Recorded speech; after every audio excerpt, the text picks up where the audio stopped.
हमारे उत्पादन के आंकड़े बदल सकते हैं। एक अच्छा उत्पादन, फल का साइज, शाइनिंग, एक नंबर क्वालिटी का फल ज्यादा निकलना, यही उत्पादन बढ़ाने का राज है। 35 से 38 टन पर एकड़ का किस अच्छा उत्पादन प्लान कर सकते हैं। उत्पादन अच्छा देखने को मिलता है, उससे अपना मुनाफा बढ़ता है। तो फ्रूट जो है वो सही शेप लेगा, शाइनिंग अच्छी रहेगी, कलर अच्छा रहेगा, 90% माल आपका एक नंबर में निकल जाता है। आपकी वैरायटी अच्छी है तो आपको उत्पादन अच्छा देखने को मिलेगा।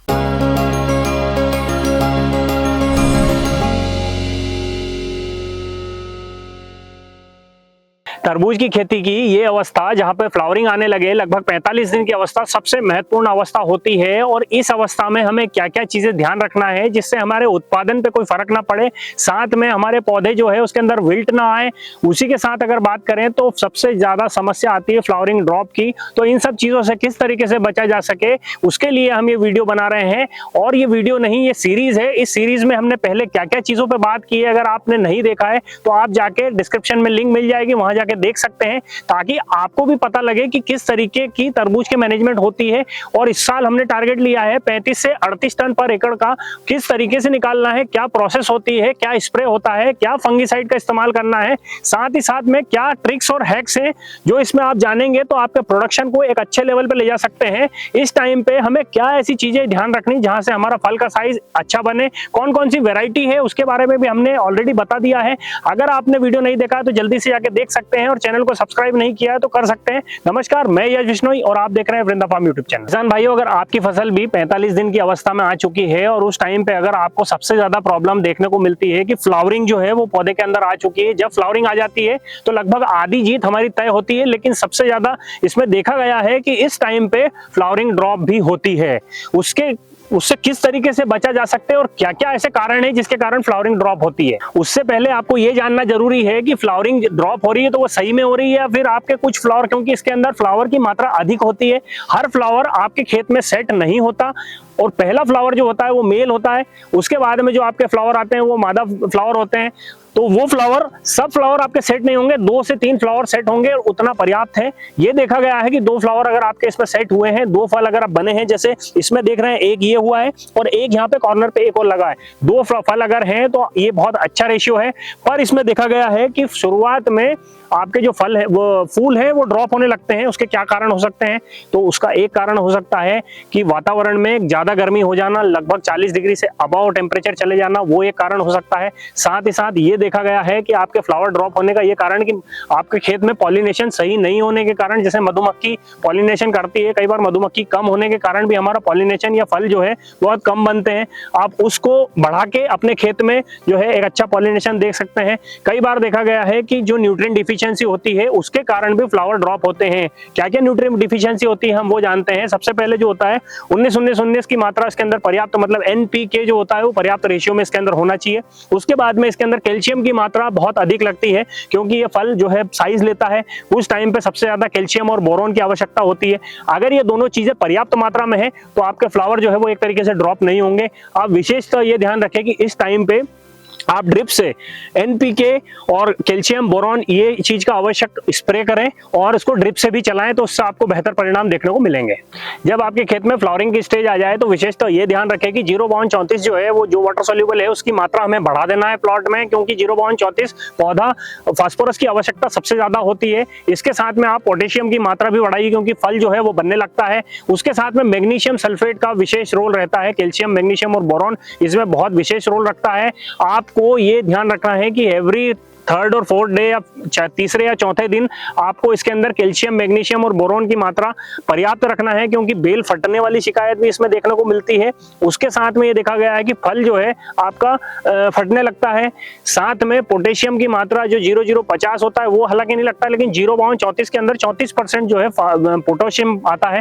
पोटेशियम की मात्रा सही नहीं रही, फल का आकार आपका सही नहीं आएगा, उस चीज का विशेष ध्यान रखें। ये स्टेज बहुत ही इंपॉर्टेंट है और इस स्टेज में फल मक्खी का अटैक भी सबसे ज्यादा रहता है, क्योंकि फल आपका आपने देखा है छोटे साइज में बनता है। इस टाइम पे अगर आप इसको सही से कवर नहीं करेंगे तो आपको फल अटैक जो है वो देखने को मिलेगा। उसके लिए आप स्प्रे के माध्यम से आप सोलोमन का स्प्रे कर सकते हैं। सोलोमन आपके प्लॉट के अंदर जो भी फल मक्खी का अटैक हो रहा है उससे आप निजात पा सकते हैं। साथ में इसके अंदर आपको मधुमक्खियों को कोई नुकसान नहीं पहुंचेगा, वो पॉलिनेशन के लिए वहीं पे रहेगी। अब इसके अंदर जब आपका फल लगभग 100 ग्राम से 150 ग्राम या 200 ग्राम तक हो जाए, उस टाइम पे आपको एक चीज का विशेष ध्यान रखना है, क्योंकि हम प्रोडक्शन अगर बात कर रहे हैं 35 से 38 टन, तो इतना न्यूट्रिएंट्स इसके लिए काफी नहीं होगा, क्योंकि जब पौधा का अंदर जब फल अच्छा बन जाता है, लगभग 1 से 1.5 किलो 2 किलो पर डे 1 से 1.5 लीटर पानी पौधा जो है अपटेक करता है और वो फल के अंदर जाता है, तो उतनी मात्रा में इसको जो है न्यूट्रिएंट की आवश्यकता होती है। तो हमें ये ध्यान रखना है कि अगर आप चाहें यहाँ से प्रोडक्शन इंक्रीज करना,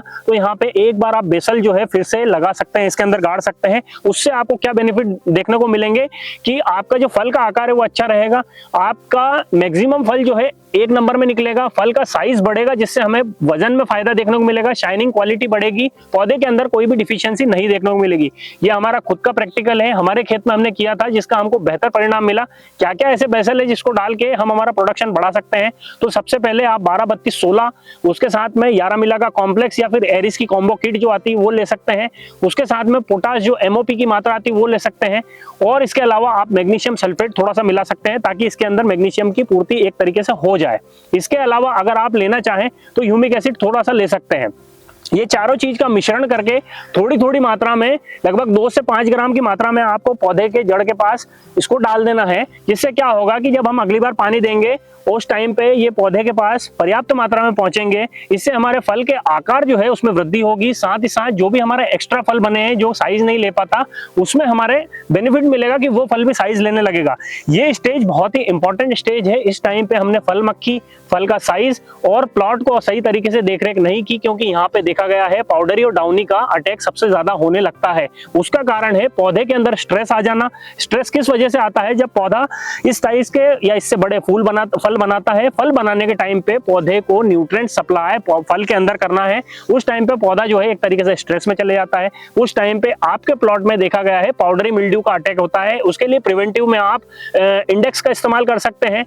उसके अलावा अगर डाउनी आ रही है तो एमिस्टार टॉप आप ले सकते हैं प्रिवेंटिव में, ताकि आपके प्लॉट में एक तरीके की ये बीमारियां देखने को नहीं मिले। ये सारी चीजों से अगर आप बचेंगे तो आप जो है एक सेफ साइड जाके एक अच्छा उत्पादन प्लान कर सकते हैं। लगभग इस अवस्था में आने के बाद आपको सारे जो हमने बेसल बताए वो ले सकते हैं। ये आपको लेना जरूरी नहीं है, लेकिन हमारा प्रैक्टिकल है, हमने हमारे खेत में किया था, जिसको हमको बेनिफिट मिला था, इसीलिए हम आपको सजेस्ट कर रहे हैं। आपका थोड़ा बहुत खर्चा बढ़ रहा है, लेकिन क्या होता है जब साइज आपको अधिक देखने को मिलता है आपके प्लॉट में, व्यापारी भी पसंद करता है उठाना, और आपका वजन बढ़ने के कारण आपको उत्पादन अच्छा देखने को मिलता है, उससे अपना मुनाफा बढ़ता है। तो ये चीज आप विशेष ध्यान रखें। लेकिन यहाँ से आपको एक सबसे मेन चीज है, मैक्सिमम आपको 2 घंटे से ऊपर पानी को नहीं ले जाना है, क्योंकि क्या होता है अधिक पानी के कारण फल फटने की शिकायत आती है, और पानी अगर इसमें आप मैनेजमेंट सही नहीं कर पाए तो फल छोटा रह जाएगा। तो पानी जो है वो उत्पादन का एक राज है, पानी आपको प्रॉपर मेंटेन करना है। पानी इसका मतलब 60 से 70% मॉइस्चर जमीन के अंदर बना रहता है, वो आप कुछ इस तरीके से दबा के चेक कर सकते हैं। अगर नमी है तो ये दबेगा, नहीं तो वो सूखा रहेगा। तो इतना पानी पर्याप्त, साथ में आपका प्लॉट आपको खुद बताएगा, आप दिन में देखेंगे तो अगर उसके अंदर कमी है पानी की तो वो ज्यादा ग्रीन, गहरा ग्रीन रहेगा, उससे आप समझ सकते हैं रूखापन दिखेगा, वो मैनेजमेंट कर सकते हैं। साथ ही साथ इस टाइम पे आपको 13-045 कैल्शियम मैग्नीशियम बोरॉन का जो है शेड्यूल जो आपको चलाना है, जिससे आपको बेहतर बेनिफिट देखने को मिलेंगे आपके प्लॉट में। ये प्लॉट जो है आपका 43 दिन की अवस्था में है। इससे आप समझ सकते हैं कि आपके प्लॉट की स्थिति जो है इस टाइम पे ऐसी बनेगी, यहाँ से लगभग 20 से 25 दिन में ये प्लॉट बाहर हो जाएगा। यही वो टाइम है जिसके अंदर हमें न्यूट्रिएंट्स बैलेंस करके चलना है, पानी को बैलेंस करके चलना है, स्प्रे का मेंटेनेंस भी ध्यान रखना है, क्योंकि जब फल बनते हैं, जो आपको मैंने फल बताया उस साइज पे सबसे ज्यादा इल्लियो का अटैक रहता है, जो फल के कवर को छीलती है, और वो जो है आपको व्यापारी रेट में सबसे ज्यादा इसमें समस्या देखने को मिलती है। इस टाइम पे आप स्प्रे का बिल्कुल विशेष ध्यान रखें। स्प्रे की अगर बात करूं तो आप कोरोजन का स्प्रे कर सकते हैं, और भी इल्लियो के लिए दवाई आती है उसका कर सकते हैं। आपके खेत में डाउनी पाउडर दिख रही है उसके लिए भी मैंने बताया। अकॉर्डिंगली आपको जो सारी चीजें हैं वो इसके अंदर मैनेज करके लेके आना है। अब बात आई, अगर आपका फल साइज ले लिया है लेकिन पका नहीं है, हमें जो है प्लॉट रेट अच्छा है, प्लॉट देना है, व्यापारी भी लेने के लिए पसंद कर रहा है, लेकिन हमारा प्लॉट जो है पूरी तरीके से पका नहीं। उस टाइम पे हमें 0050 की आवश्यकता पौधे को सबसे ज्यादा होती है। उसके साथ साथ आप पोटेशियम सोनाइट चला सकते हैं साइज बढ़ाने के लिए। साथ में आपको कैल्शियम, मैग्नीशियम, बोरॉन की मात्रा बराबर रखना है। चाहे तो आप उस अवस्था में या उससे पहले जो भी लास्ट स्प्रे ले जिसमें कैल्शियम और बोरॉन की मात्रा अगर आप स्प्रे से भी लेंगे तो आपको बहुत अच्छा रिजल्ट देखने को मिलेगा।